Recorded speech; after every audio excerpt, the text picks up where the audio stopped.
Welcome to one more edition of Politics Done Right. I'm Egberto Willis, your host. Thank you so kindly for being a part of the show today. We have a great show for you today. It was very difficult getting everything lined up, but you know what? We finally have it.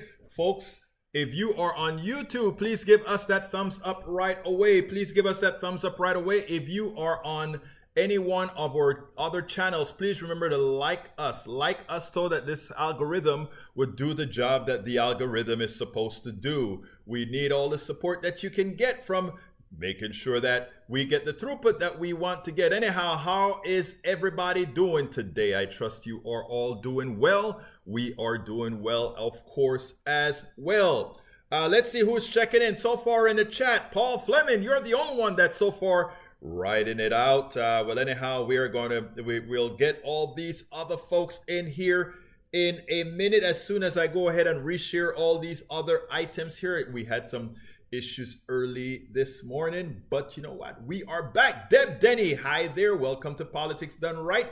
Great to see you here. Great to see you here. Bear with me as I continue to get a few other things out of the way. We had a late start trying to get all the videos together, and guess what? We think we got them. Squido! Hi, Egberto. ¿Cómo estás, mi amigo Squido? Welcome to Politics Done Right. I guess you got it at the right time. Sarah Beth, I'm good. How are you? We are doing fine, Sarah. Thank you so kindly for being here at Politics Done Right. Peggy Lopez, ¿cómo estás? I trust all is well with you. Everybody's joining into the posse. We are all joining into the posse right now. Bear with me as I continue to get our necessary shares out there. You know, if we don't get this done in time, you know what happens. But you know what? We're almost there. I got one more to go. I think I got one more to go. Let's see. This one would be Biden. And actually, it's one more to go after this one here. And then we'll be ready to fly. How's everybody doing today? Give me some comments while I prepare these things so I can read as I prepare these things. Give me some comments. Roberto Luis, saludos a la familia Politics Done Right. Bendiciones a todos. In English, that is, I give a welcome to all of the Politics Done Right and bendiciones. Blessings to all of you. Barbara Will says, hi. Get the Pitchfork says, okie dokie. Deb says, I'm still here. You're still here, Deb. Thank you for being here. ATL checking in again. Tom C. Video is blurry. I don't know why, Tom. I'm seeing it clearly. Check again and let me know. Get Pitchfork smiling. Peggy Lopez Egberto, send something for Ashley Willie's Media LLC. Will it be forwarded to you in Washington, D.C.?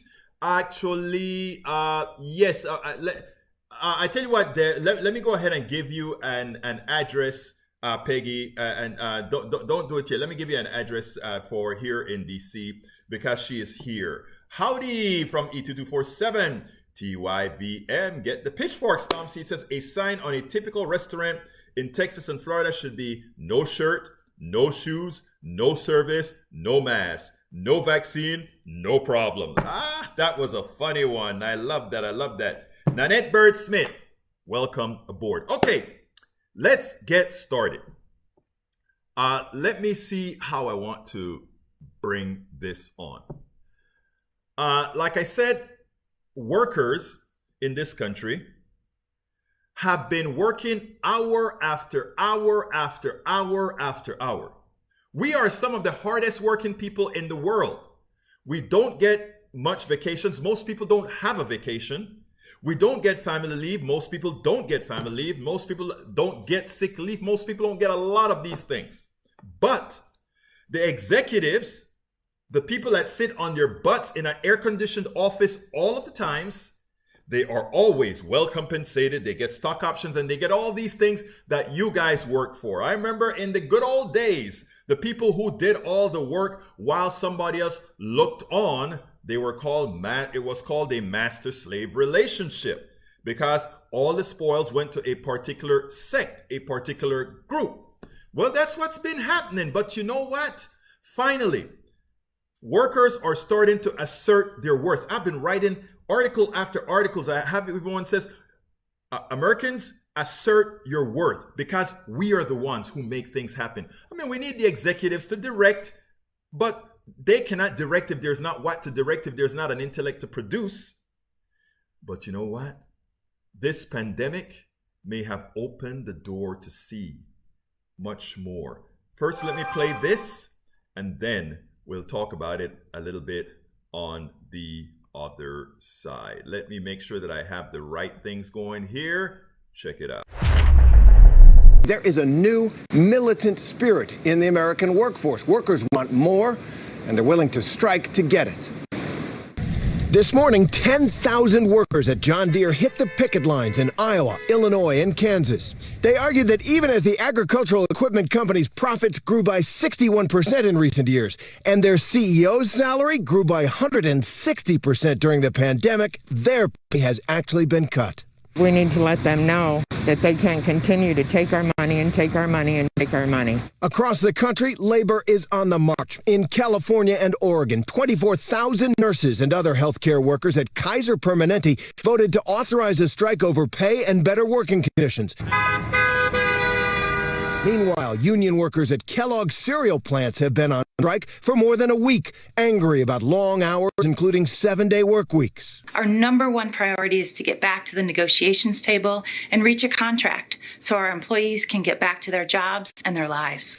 And soon, Hollywood may see a walkout. 60,000 film and TV crew members could walk off the job Monday over what they claim are unfair working conditions. Our hours are really grueling, and we need not just rest between days and over the weekend, but an actual meal break during the day. And across the country, a record number of workers are quitting their jobs. 4.3 million Americans, or 2.9% of the workforce, left their jobs in August. Many are looking for better work conditions and pay, especially with inflation on the rise. Several forces are driving all of this as the pandemic comes to an end. Companies are seeing sky-high demand and very tight labor markets. They're having trouble filling jobs. Workers notice that top executives and bosses are getting paid. And so for the first time in a long, long time, workers have the upper hand. That report by ABC, I loved it. I love that report because it was actually placed in very well context, but I like the last sentence. For the first time in a long, long time, workers are in command. For the first time in a long time, workers are in command. Let's remember that. Anyhow, folks, your thoughts about that. Anyhow, let's see what you're saying. Peggy Lopez says, I'm heading out. Nanette Bird Smith says, hi. Tom C says, after browser refresh, everything worked right. And Squito says, Kellogg isn't great. Yes, that is actually great that we're seeing this. Now here is my issue, right? The big story that everybody wants to put on is this story of inflation. And the reason why that having workers have all this much power now is going to create inflation. Yeah, it will. Some inflation, and it should. And it should. But the fact of the matter is that for too long, workers have not gotten to take advantage of the spoils. If you look at what occurred during the pandemic, bosses made a lot of money. There were more billionaires created. All the people that control capital did well. And those of us who work, those people who go to work every single day, they were asked to sacrifice more. They were asked to take less pay. They were asked to do all these things. And when they were given a stipend by the government because of this great pandemic that was effecting much damage on them all, we then had the plutocrats saying, you can't give them all that money because they won't work. So they stopped giving them the money. And you know what happened? People still said, I'd rather be poor alive than the rat race of pain and illness and death that the plutocracy is offering me with substandard wages, with substandard pay, with substandard quality of work, with me not being, with them not giving or asserting my worth. And in that regards then, they have the power. If you looked at that, that was a classic example with that manufacturing company. Executives got more money. The company made more profits. The prices of the products were higher. And what did they ask the workers to do? Take less.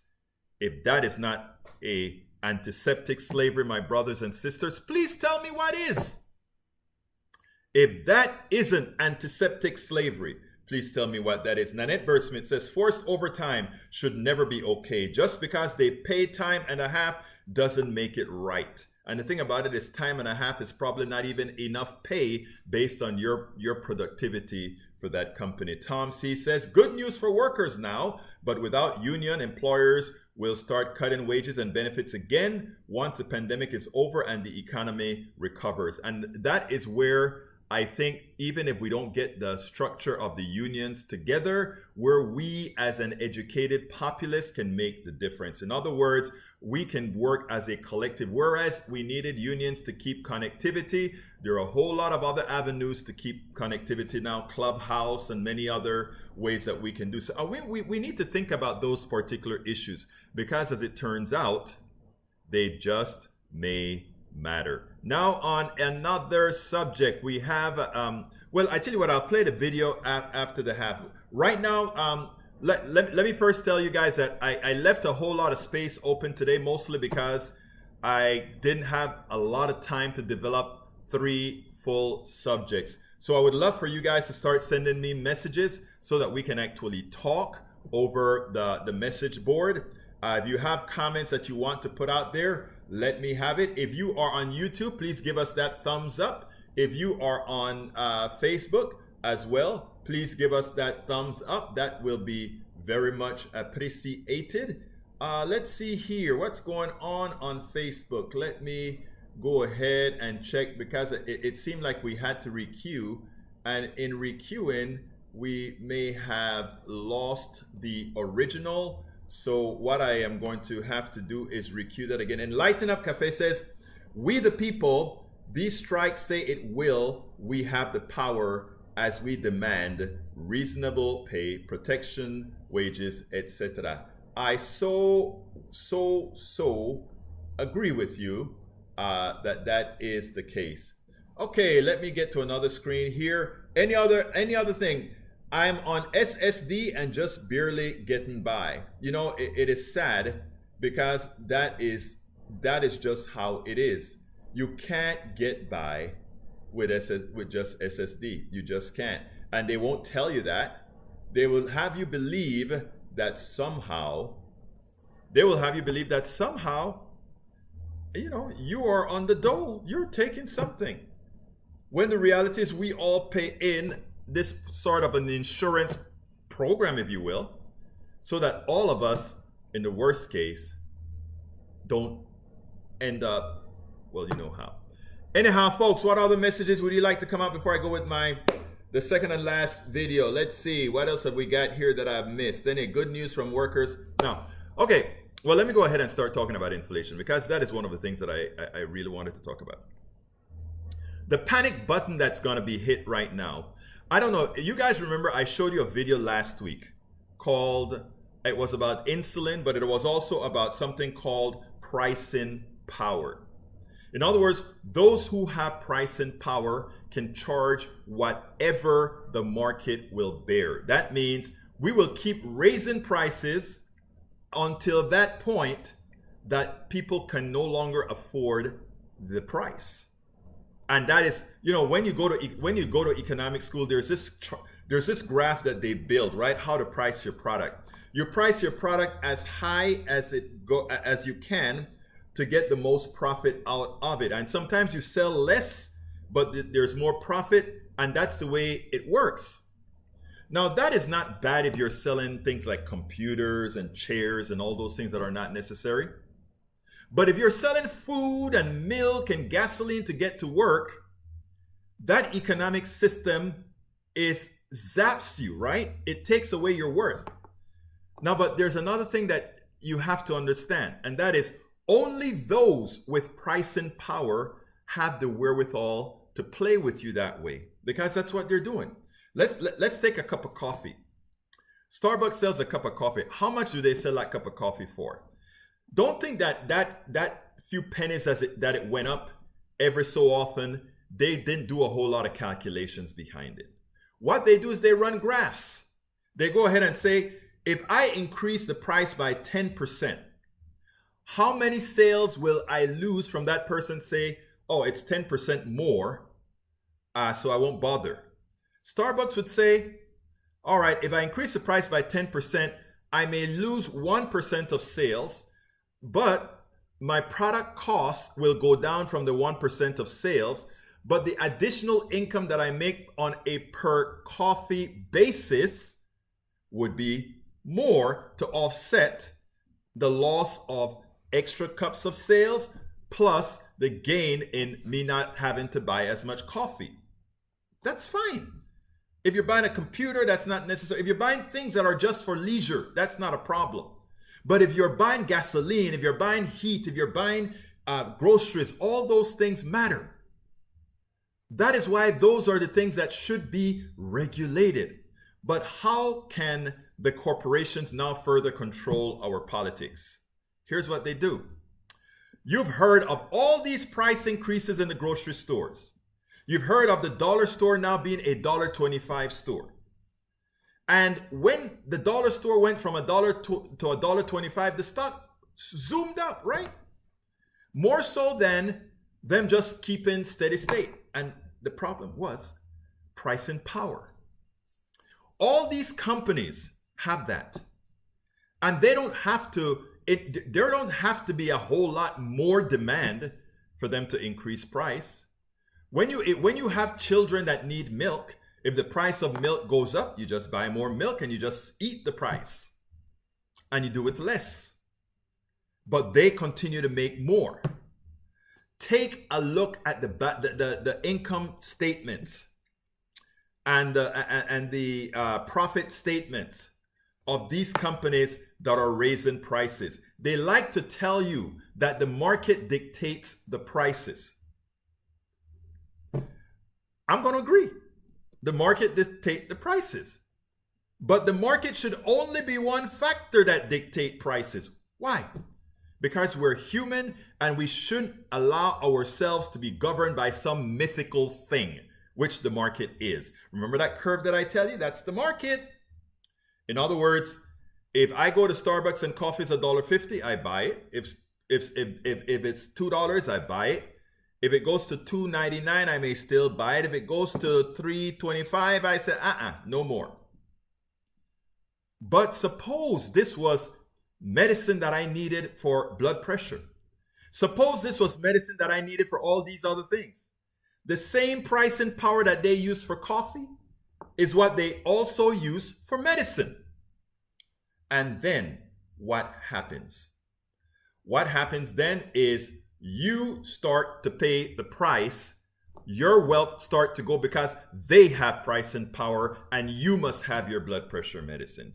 That is why market forces should not work for medicine.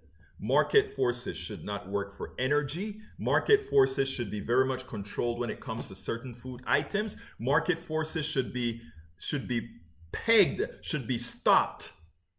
Because again, it's these forces that are used to enslave you by forcing you to give your wealth to a few, those who have pricing power. But now, it is also a political game. If I believe that Americans are going to start crying when they see high prices, and I have a president in office and a Congress in office that wants to say, we are going to equalize things. We're going to make things more equal. We're going to make things more equitable, not equal, but equitable. What are they going to do then?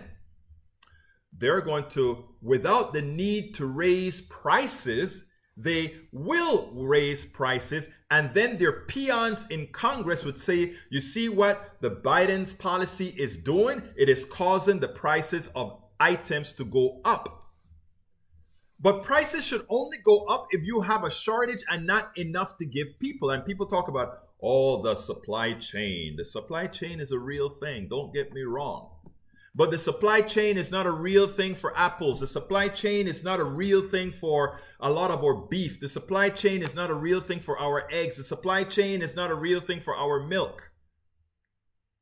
But they're still going up in price. You have to ask yourself why. Paul says the state legislatures must be focused on when Republicans are taking secretaries of state's roles out of the election process. I agree. Tom C. Sorry, Squito. That's why we need to keep Dems majority in the House, Senate, plus the presidency to build back better and protect our we the people democracy. Tom C. is absolutely right. Paul, agree. Counting votes should not be the purview of an elected official. Executives select voting administrators based on minimum standards of expertise and a minimum of set of processes. Squito says Tom C. Exactly. All right. We are at the half mark of the show at this point. So at this point, I do what I always do and tell you folks, if you are on YouTube, please go ahead and consider becoming a part of the PDR Posse by clicking on that join button. You won't regret it, and you will be helping us do what we do best, and that is educate, inform, and together get things right.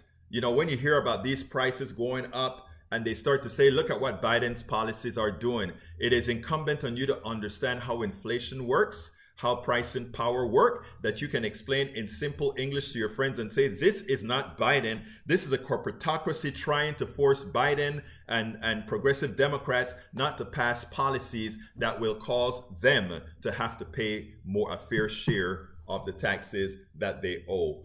We have to start making the case that the thievery that's occurring in these price increases has nothing to do with things are more expensive, but it has more to do with those who control price and power. If it was otherwise, you would not have seen the balance sheets and the income statements look as they do today.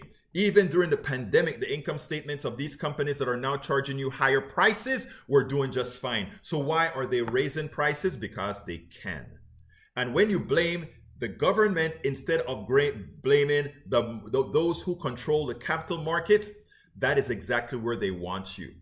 But if you want to blame the government, the way you blame the government is saying, I blame you for not controlling them to protect us. That is what you have to, when you are blamed, and then you start to find the culprits. The culprits are all the Republicans, Sinema, Manchin, and anyone that is hiding behind the cloak of Sinema and Manchin. Remember that. All right, folks, if you're not on YouTube, you can still become a part of the process by going to politicsdoneright.com/YouTube to support us, politicsdoneright.com/YouTube. You can also support us on Patreon. We need a lot more patrons and folks on YouTube. You can go to politicsdoneright.com/Patreon. Of course, we always love PayPal. You can go to politicsdoneright.com/PayPal, politicsdoneright.com/PayPal, and alternatively, you can go ahead and, well, not alternative, we'd love for all of you to get our books, politicsdoneright.com/books, politicsdoneright.com/books. I guarantee you there's a lot to digest from these books, and it's the books that I keep on the scroll all of the times. And again, if you want to find how you can support us completely, all the different forms of supports, you can go to politicsdoneright.com/support, politicsdoneright.com/support. And that has all the different avenues to support our show. I ask you so kindly to do that. We are now executing out of Washington, D.C. for the time being, because I'm here to take care of my daughter who's had a second stroke, and she's been. I always give an update. In fact, when the show was just started, I was telling her, or she had called to say that she had just got through with PT. So as soon as I get off the call today, or the program today, I'll be heading out to see her and see how her PT went today, which I'm pretty sure she has been working her butt off, and she's going to be one strong young lady coming back. But anyhow, it is time to hear the second thing about what we need to do. Check this out. Let's see, where is it? Right here. More and more so-called never-Trumpers are considering either endorsing some Democrats or forming a new party. To that end, the Renew America movement is a group of high-profile lawmakers working to elect candidates who denounce political extremes. So you both co-author a new piece for The Times entitled, "We Are Republicans. There's only one way to save our party from pro-Trump extremists." Governor Whitman, what is that way forward? Well, that way is to support those candidates who stand up to the big lie, who believe in democracy and the rule of law, whichever side of the aisle they appear on, whichever side of the ballot. It's getting Republicans to understand that if their choice is a Republican extreme candidate versus a centrist Democrat, they should vote for the Democrat, and vice versa. Because it's been fascinating because since we put out this op-ed, I've had almost as much response from Democrats saying, we hear you, we're worried, we're ready to cross the aisle, as I had from Republicans, which tells you there's a real hunger out there for the center to find some place to go, and that's what we're trying to create. But starting with, because we're Republicans, trying to get the Republican Party back to the center by supporting the kinds of candidates that represent what the party used to stand for. Christine, I wonder what these historic times are really ready for. Forming a new party that includes Democrats and Republicans, or Republicans taking their party back? Because I feel like the Republican Party has been stolen. Am I wrong? No, you're right. And we're going to try to get the Republican Party back, but we're going to watch these 2022 elections very, very closely. And I believe we are at a point where this time a third party could work. The problem is you have so many barriers in the states and at the federal level in order to, for instance, to get into the sanctioned presidential debates, which really give you the earned media that you need to be a credible candidate. Those barriers are just incredibly biased. It's not supposed to be for a Republican or Democrat, it's supposed to be unbiased. They're not. And they make it almost impossible for anyone outside of the two major parties to stand on those platforms. But we can do it. And it's going to take an awful lot of work, but we're ready to do that because I believe I can speak for, I'll let Miles speak for himself, but for many of us, we're really concerned about our democracy. So Miles, who are the renewers and how are you getting them on board? What makes this different? I know there's lots of, subsets of groups that are just despondent, quite frankly, about the state of the Republican Party. Who are you getting on board, and how are you galvanizing this movement to get out into the forefront? Well, galvanizing it is actually the easy part. A lot of these people view what's happened to my party, the Republican Party, that it's become a party of Muppets, except I don't remember the Muppets ever trying to overturn democracy. We saw how farcical it was yesterday when Donald Trump urged Republicans to not vote in 22 and 24. So that's something that's probably going to make my and the governor's job easier. But what we're doing is we're pulling together a coalition in what we call coalition campaigning. We're having Republicans reach across the aisle to Democrats and vice versa to support this cohort. Now, what we've identified is a group of Republicans, independents, and Democrats that we see as unifiers. And we are calling on them, and by we, I mean the 150 former Republican governors, senators, congressmen, cabinet secretaries that are behind the Renew America movement. We're calling on Republicans around the country to go support these moderates that we're releasing today and put country over party. And we think that's the only way to not just save the GOP and give it an opportunity to reform by protecting some of the good Republicans, but protecting our democracy from GOP control of bodies like the U.S. House of Representatives. And the last thing I'd add to that, Mika, is this has worked before. It worked in the 2020 election. The governor and I and many others tried to mobilize disaffected Republicans to flip and support Joe Biden. And in key battleground states, President Biden largely was able to win because of those Republicans that flipped sides. So this is doable, and we're urging voters to now do this at the local level in the midterms. A lot of those people who are not speaking up are not happy with where they are, but they don't feel anyone has their back. And what we're looking for is those that have at least indicated that they work across the aisle. They really want to put an end to this undermining of the public's confidence in our electoral system. And that's what's really scary. But so that's why we're reaching out to Democrats saying, vote for the centrist Republican, and Republicans vote for the centrist Democrat, because we feel very strongly that we can't, if you have both houses, if they flip, even if the House flips, that's going to be dangerous for us, because you're right. Those who continue to self-identify as Republicans for the large part mean, there's some like Miles and myself who are still hold the Republican label and are not Trumpers. They are Trumpers. As she said, they are Trumpers. Anyhow, I want to read a part how they started their article. It said as follows.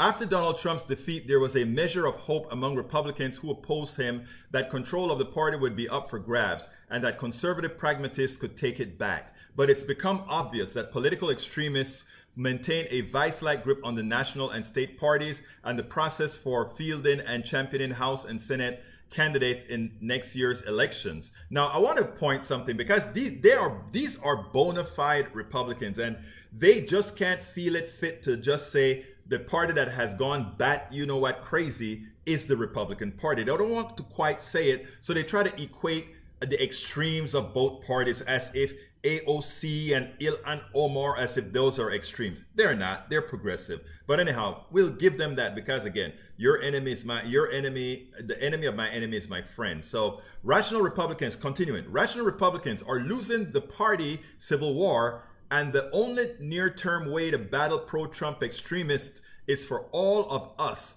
to team up on key races and overreaching political goals with our longtime political opponents, the Democrats. So here we are, solid Republicans saying, in order to save the nation, we have to go Democrat. All right, let's go back to the boards. Let's see. Got good messages. Despite before that, let's see. Vamos a ver qué más tenemos aquí. Squido say, it's like cinema and mansion are the queen and king of America. Love your daughter. Love to your daughter. Thank you, Squido. Frontline indigenous leaders occupy the Bureau of Indian Affairs in D.C. for the first time since the 1970s. That's from E2247, who also says, frontline indigenous leaders for various fossil fuel fights from Access, Turtle Island, have occupied the Bureau of Indian Affairs. All right, let's see. What else have we got here? E2247, for the last week, there has been historic surge of indigenous resistance in D.C. Very important. Again, these are the times where we have to perform. We have to get involved. All right, new to golf. Are you new to golf? New to golf says, do these never Trumpers support the voter restrictions recently passed all over? They haven't said, but that's a good point, and that is something that should be asked. I never thought about that. New to golf, that's a good point. Paul Fleming, the moderate racist versus the extreme racist. Okay, I get it. I love the way you put your words, Paul, but you know what? I get it. E2247 says her songs have no end, so we must continue the unfinished work of our ancestors who have walked on before. Para ver quién más tengo. Norman Reynolds, welcome aboard. He says, this third-party dream has been the left's hobby horse for a while based on policy, but this need for a third party in the GOP begins because these same folks that are breeding hate for the Dems at their core. It is like Yankees fan of the 1970s rooting for the Boston. I get you, Norman. All right, for the land, for our water, for our future, we must fight now. I agree. All right, Barbara Wilt says, affordable health care. I have Medicare, a supplement, and financial, and through my local health care, but cannot see a specialist outside of my local health care due to the unknown money I'll be billed. Barbara, I'm curious, do you have Medicare or do you have Medicare Advantage? I want to know that. It's important. That's a subject that we covered a few weeks ago. Do you have Medicare or Medicare Advantage? Please check. With Medicare, it's usually 80-20, plus you have to buy a rider. Let me know what you have because I have a message for you. Free prior and informed consent. You have Medicare. One more time, Barbara, is that you sure there's no Medicare Advantage attached to it? Because if you have Medicare, you should be able to find, if you're in a major city or close by, you should have no problems finding somebody to provide you service. Please let me know for sure if you're absolutely sure it's not Medicare Advantage that you have. Puffin says, tribal tourism could save the world. Any hashtags to share online for DC takeover? Well, why don't I give you that task, Puffin? Find some and we'll put it up for you. We'll put it up for you. Puffin says, I've been using Pillow Revolution for years. Seems like the time is finally here. I like that. Puffin also says, let's see what else we got here. Okay. Para ver qué más tengo aquí. I'm sure I'm in the sticks. Okay, I got you. Come move to Houston. I can guarantee you, you'll have the best healthcare, or even Washington, D.C., the best,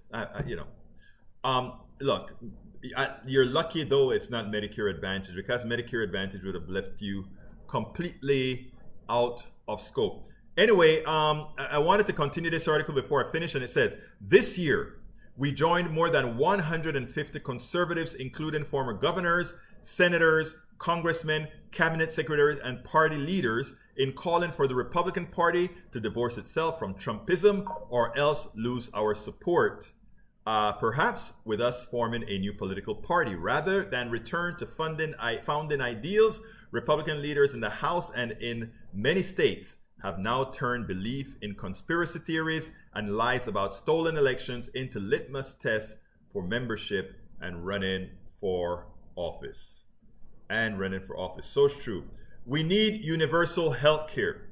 I don't know, Barbara, if you follow us for some time, you know that we are advocates of Medicare for all. And by the way, the only thing we have, Medicare in that word really means nothing like Medicare. It means all your health care needs at some baseline taken care of. More than universal health care, complete, entirely health care. That is what we should have. That is what we must have. Okay, the last story. Let's see. Puffin says he to the word. Last story is about what I like to call, it's time for neoliberalism to die. It is time for neoliberalism to die. But beforehand, Eric Hayes has a question.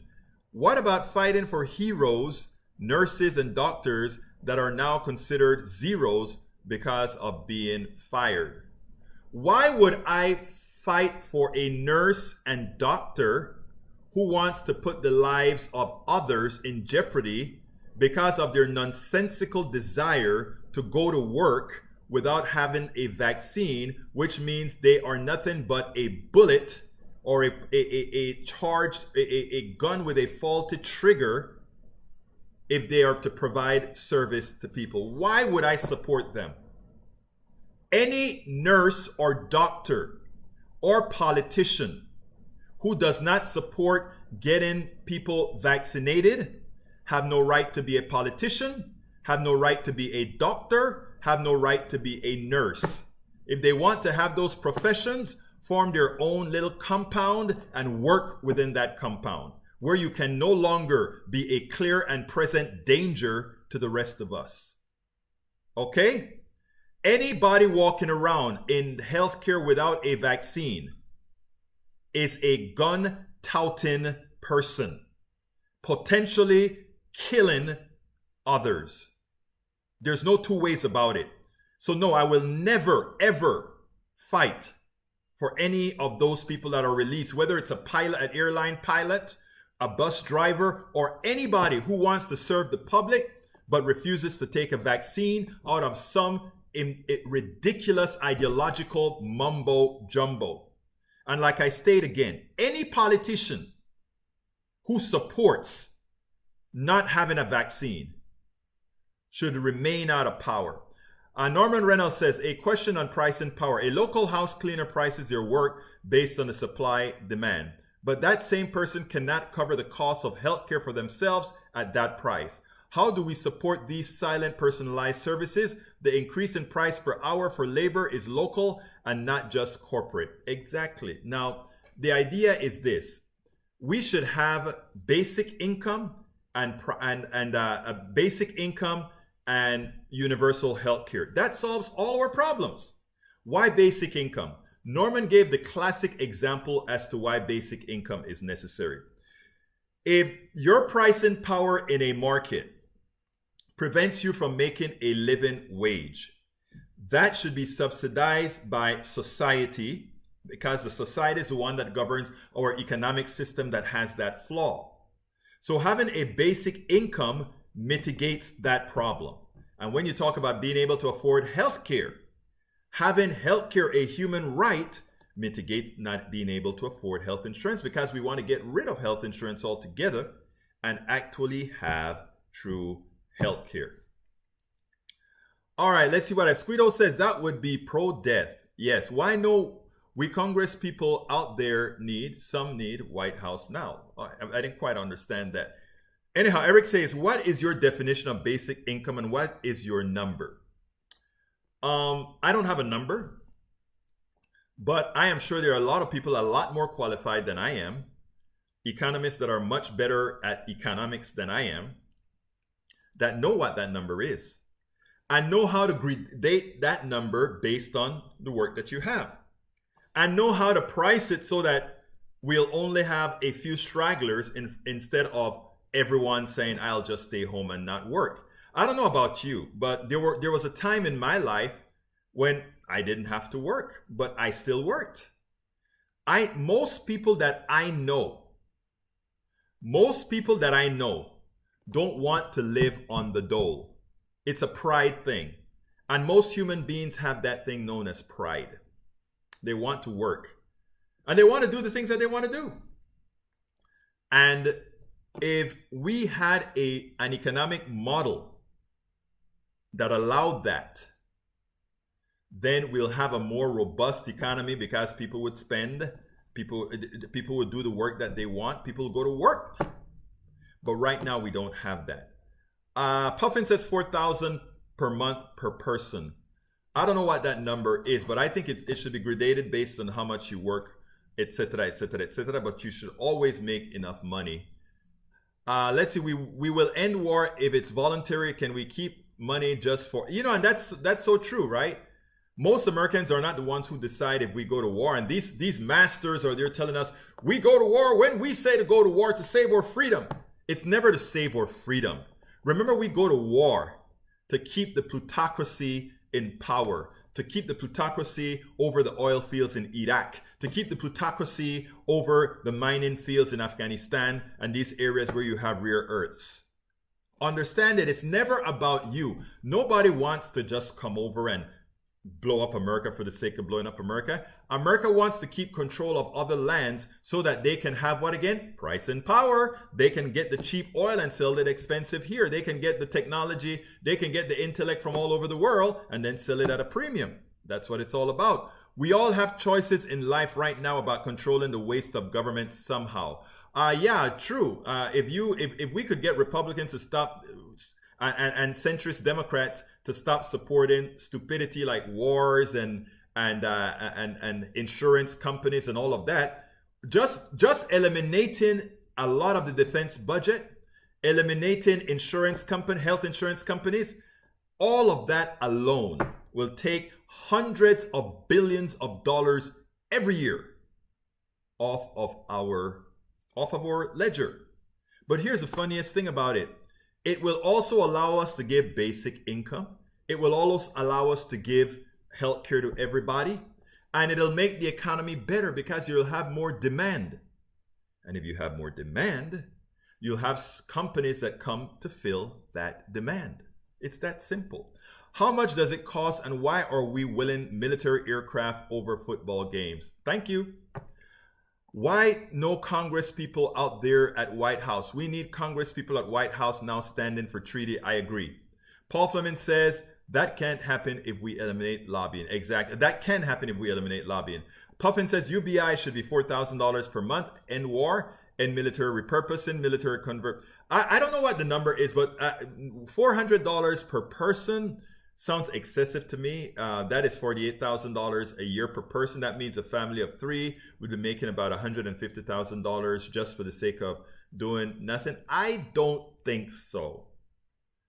Eric Hayes says, come on, you cherry pick and billions don't compare to the trillions you want to suspend in this comparison. Actually, you're wrong again. The military spends about $1 trillion a year. The $3.5 trillion budget that we want is $350 billion a year. And those things are to create things that build people power, solar power, make sure mothers can take their kids to daycare. All the good things is what that $350 billion is. The $1 trillion that we spend on defense is to blow crap up.